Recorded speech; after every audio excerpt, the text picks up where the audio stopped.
Hello and welcome. We will be presenting to you about the job characteristics model, presented by Griffey Girty, Tiffany Griffin, Stephen Tony, and Andrea Asbun, prepared for Walsh University's MBA 622. We will be explaining about the job characteristics model and how it pertains to motivation in the workplace. The 5 characteristics we will talk about is skill variety, task significance, task identity, feedback, and autonomy. Now we will watch a job characteristics model video explaining a little more in detail about the characteristics.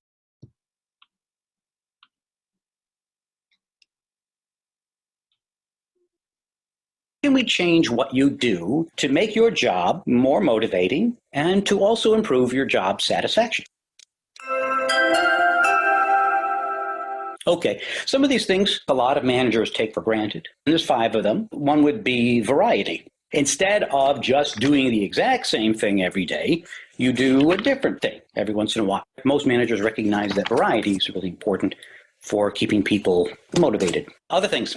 Job identity. Now, what does that mean? The idea is you have a sense that you were involved in the making of a complete product. So instead of you just putting this piece on, and then it goes to the next person and they put that piece on, the job is redesigned so that you do a whole piece. Maybe you do the entire thing. So it's a sense of completeness. You have something you can look at and say, I did that. As opposed to, you're looking at an iPhone and saying, well, I put a chip in there somewhere. I don't really know where it is, but I put a chip in there. So that's, you don't even know where it is. So you think about your own job. When you're done, can you look back and say, that's what I did. That's what I accomplished. That piece is mine. Can you take ownership of something? And being able to do that is an important part of feeling motivated. Significance is another one. Job significance. Do you feel like the work you do is important? If you can see a broader picture to what you're doing, then you'll have job significance. And what managers can do is to help employees keep that connection, because day to day you may not feel like, oh, geez, I don't even know what I did today. But if someone can remind you, hey, look, you do this, and this helps society, that can help you feel more motivated. So variety, identity, significance, then autonomy. Do you have the ability to make some decisions about your job? Maybe you're the one who says, you know what, we need more variety. And we also need this, and we need that, and we need flex time. And do you have the ability to give input about your job and how it's done? And that's autonomy. Feedback is the final piece of the Heckman-Olden model. Do you get feedback on the effectiveness of what you're doing? And we all want to feel a sense of we are good at something, and we feel good about it. Think about the guys who made the cars again. They could see the car roll off the line. And if it fell apart, they know they didn't do a good job. If it didn't come back for repairs, at least for a reasonable amount of time, then they knew that they did a good job. People who are artists, they're done and they can see it.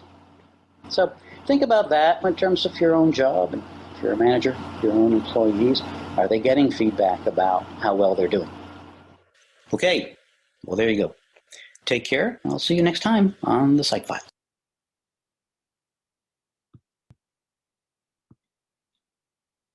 Skill variety. What is it? When employees are able to learn a multitude of skills on the job and use them in their work. Some more details about skill variety include building on your skills. It helps to prepare you for job advancement. When more skills are used on the job satisfaction increases. Skill building with employees gains employee buy-in. And skill variety helps to remove barriers and gain a clear understanding of the roles that each person plays within an organization. Ultimately, skill variety builds a motivating workforce environment. Task significance is one of the 5 factors that contributes to the intrinsic motivation of an employee, in which work is perceived as impactful and valuable in other people's lives, inside and outside an organization. According to studies, task significance is correlated with meaningfulness in job performance. The more meaningful the job is, the higher the employee will perform, which will then create better job satisfaction. When speaking about meaningfulness, studies have shown that having a sense of meaning in life is strongly correlated to the human's well-being, both psychologically and physically, which often leads to happiness. Therefore, employees who put a great value into task significance will most likely work in jobs that impact other people's lives in a positive way. Struggling with finding a meaningful job? Watch this video. Hello, everyone. It's Mark McCurdy, the founder of the Social Impact Academy and the nonprofit career coach. The question today is, how do I find meaningful work? I got two answers for you. First is, look for strategic volunteer opportunities. Where could this be? This could be at a local company, local nonprofit, local social enterprise. These could be referred to, a strategic volunteering opportunity could be referred to as skill-based volunteering, internship, or even a pro bono project. All of those are great examples of you taking action, getting out there, and making an impact, a positive impact, with your value. Looking more from the technology side of things, how can technology help leverage you looking for meaningful work? And that's where tip 2 comes in. Idealist.org. So you can go on the internet, write in idealist.org. There's volunteer opportunities, there's paid positions there, there's a great building, flourishing community there for individuals that are focused on meaningful work. Second recommendation is LinkedIn. There's some great job boards out there. In fact, I run one that's called Jobs in Nonprofits, so you can look that up. But again, just LinkedIn in general is a great place to network, to look for organizations, and to look for opportunities, again, for meaningful work. Last but not least is an organization called Echoing Green. And they actually have a new beta test going on right now, but it's focused on social impact jobs. So those are just 3 to kind of get your appetite wet for getting in, using technology to help leverage you looking for meaningful work.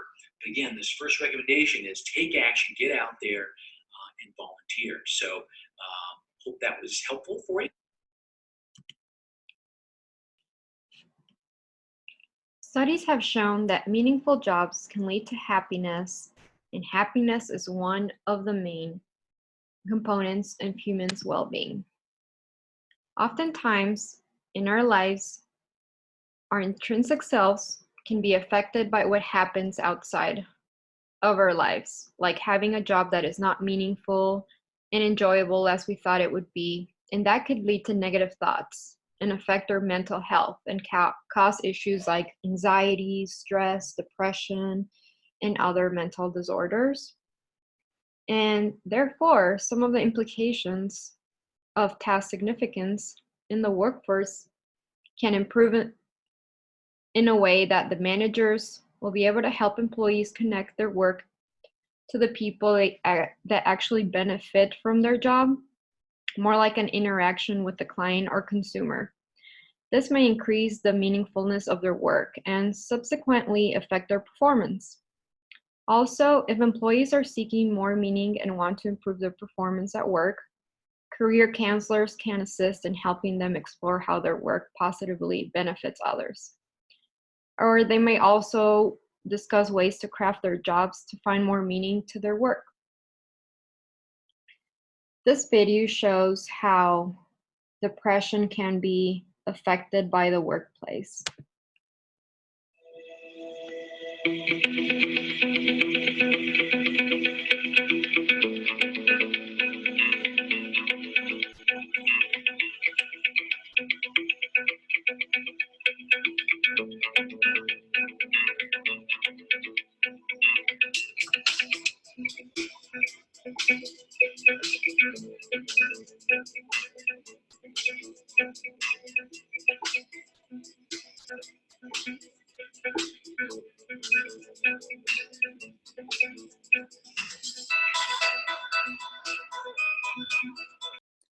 Task identity. Task identity is the extent to which an employee finds satisfaction in their work because they are able to take part in a project from the beginning all the way to its completion, as opposed to only doing a part of it. In other words, the employee has closure in the work that they're doing. Think of an engineer who is assigned to design a machine by him or herself, as opposed to someone on an assembly line only working on one portion of the machine. Based on research, the engineer working on the project by themselves, bringing it to completion, will have more satisfaction in their work. The research shows that individuals with a high task identity will be more satisfied at work, they will be more involved in their work, they will take more pride in their company, and they will be more likely to identify themselves with that organization. Now, in jobs, say outside of the manufacturing field, it might be more difficult to find a tangible way for employees to complete an entire task. Take correctional officers in a prison system, for example. There are numerous employees involved in the rehabilitation process, from the officers themselves to prison guards to kitchen staff, etc., etc. As such, it might be rare for a correctional officer to be completely involved and invested in every point from the moment a prisoner gets into the system to the moment they are rehabilitated back into society. In this case, what may be a good way to improve task identity is by involving the employees in leadership positions or leadership committees. That way, they can see the entire process at play, and they can feel like they're having an input because of their decision making, because of their conversations and dialogue about the overall process. That way, the employee feels like they are involved in the entire system.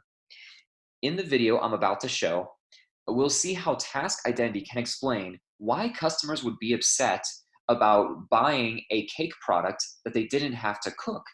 It turns out that customers actually prefer to be involved in the cooking of the cake because they had a greater sense of task identity and completion in it.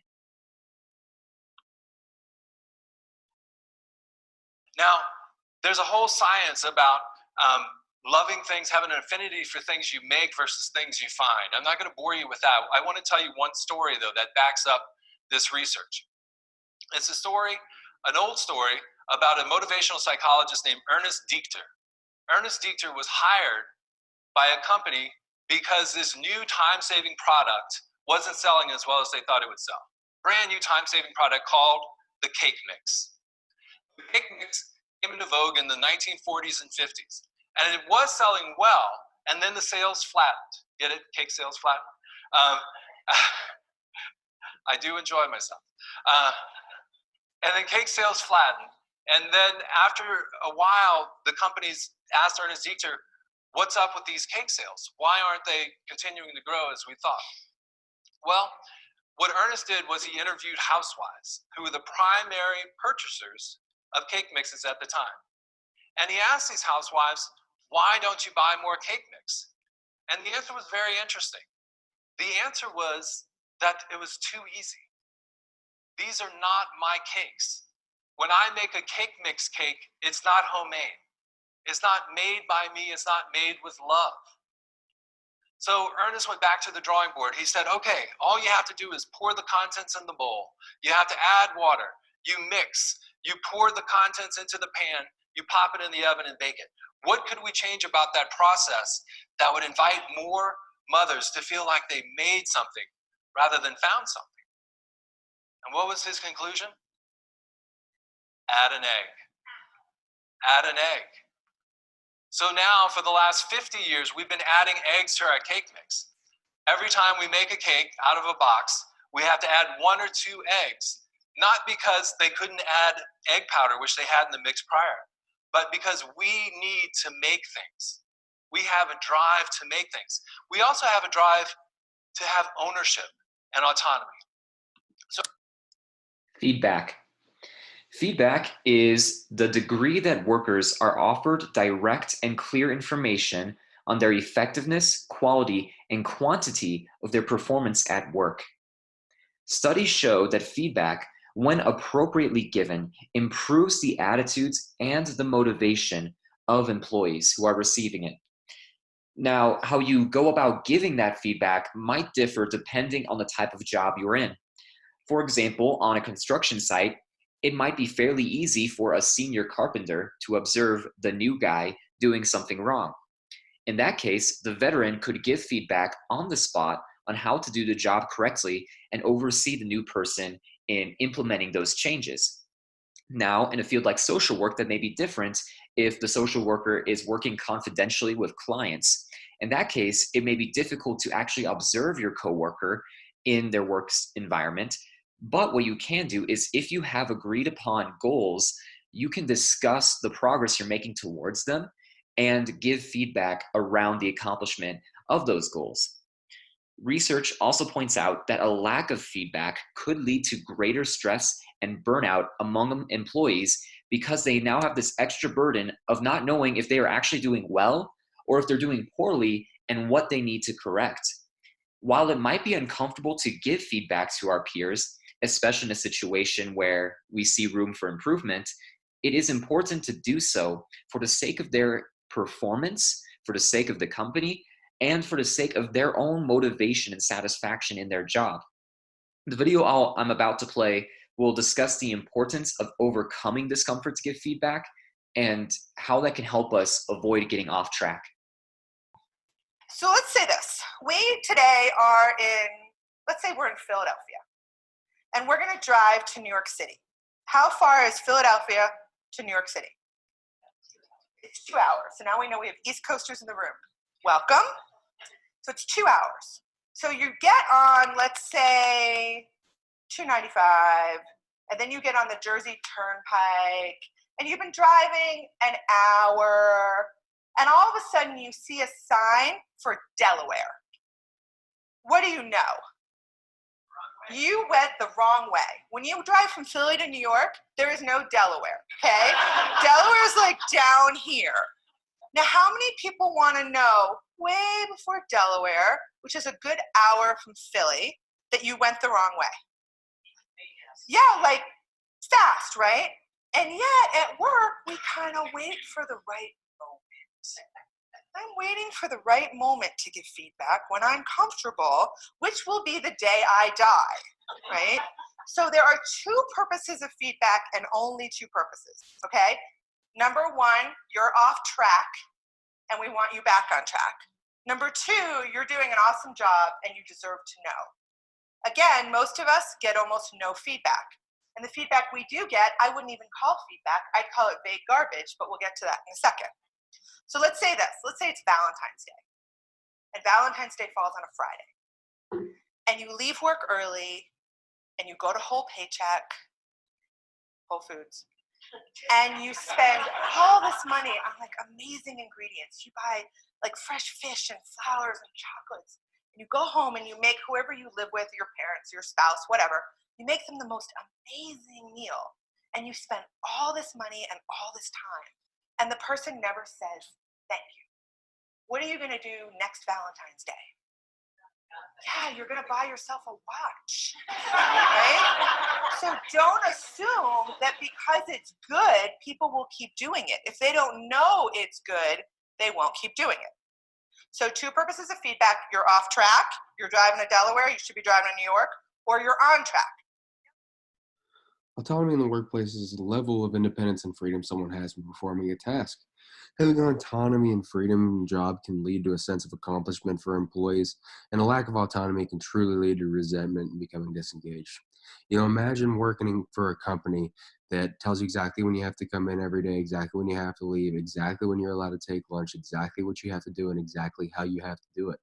Imagine truly feeling trapped in your job and also not being allowed to make any choices. You really feel like you have no outcome on exactly what the workplace is doing. So why would you care about the work that you're doing? Why would you care about making a difference and making something better if you feel like you have no control? Autonomy in the workplace allows people to feel like they have control. The reality is people prefer to be engaged in their work, and that comes from self-guidance. And we're going to watch a leadership video about leadership and motivation, motivating through autonomy.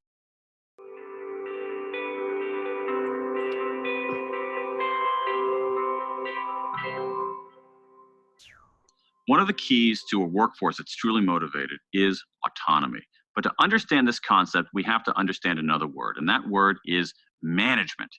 We take this word way too seriously. We think that management has always been here, that it emanated from nature. But that's not the case. Management is simply a technology. It's something that some guy invented. And that guy who invented it in the 1850s. So it's a very, very old technology. Management is a great technology if you want compliance.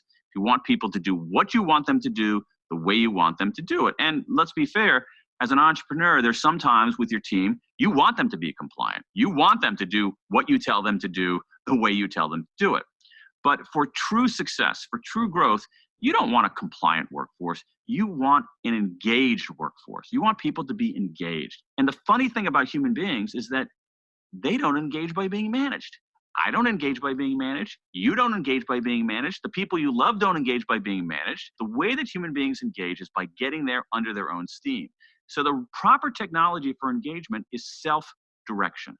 Self-direction. So as an entrepreneur, as a leader, you want to create an environment where people have some control over what they do, how they do it, when they do it, and who they do it with. And there are all kinds of ways that you can make small steps in this direction to foster greater autonomy in your workforce. You can do things like let people come in whenever they want, right? You don't need to monitor them. You've got enough hassles as an entrepreneur to track everybody's time. Some companies have gone so far as to say, take a vacation whenever you want. You're an adult. You figure it out. 1 hour a week, a genius hour, where people leave their job, regular job, and think of better ways to run the place. So one really cool idea, which was originally known as a FedEx day, is now more often called a Ship It Day, works like this. 1 day a quarter, people don't do their regular jobs. Instead, they work on whatever they want with whoever they want. The only obligation is that the following day, they have to show what they've created to the rest of the company. This 1 day of intense, undiluted autonomy has produced, in many companies, all kinds of ideas for new products, fixes for existing products, improvements to internal processes that had otherwise never emerged. And what this technique does is it harnesses people's innate desire to do good work, harnesses their innate desire for autonomy to really create and grow and improve the company. You know, when I talk about autonomy, I don't mean a complete free-for-all. What I mean is dialing the notch up a little bit toward autonomy and a little bit away from control. If you're concerned about what's going to happen if people have a lot of autonomy, you might not have a motivation problem. You might have a hiring problem. Because if you can't trust people to go out and do the right thing, then you probably hired the wrong people. As an entrepreneur, you got into this because of your desire for autonomy. So why should you treat other people differently? What you want to do is create an environment where people can direct their own lives. Because when people have the ability to direct their own lives, they do better work, period. All right. So essentially, and this was gotten to within that video, workers really just want to feel like they're making a difference, and they want to feel like they're assisting and producing an outcome at work. And, providing autonomy can allow them to do that. Why is workplace autonomy so important? I feel like we've kind of addressed this, but another big part of it is really being able to identify with a company. We've got a reference down here from Catrolini, Atabay, Gune, and Guneri's 2009 article. It says, job dimensions of a task, autonomy, and task identity have direct effects on job involvement, in turn affecting organizational identification. It really allows people to identify with their job and identify with their company and really take pride in what they do. Feel like what they're doing is a part of them, and their company is a part of them, and it reflects them as well as reflects their company. Autonomy can create fraternity and brotherhood within a company, and it really can foster friendships and lifelong employees. How can it be created in the workplace? I think it can be created just the way that the video had addressed. You just have to let the leash go a little bit, hire the right people, and have a feeling that they will do the right thing and allow them to do that. And just as a little conclusion to wrap up this whole TED experience, essentially we're looking at core job characteristics that lead to important psychological states, and they lead to great outcomes. Essentially, at the end of the day, you have to follow the skill variety, task identity, task significance, autonomy, and feedback models, essentially to create important psychological states, really just having happy, productive employees. And of course, having happy and productive employees is going to lead to great outcomes. So thanks for watching.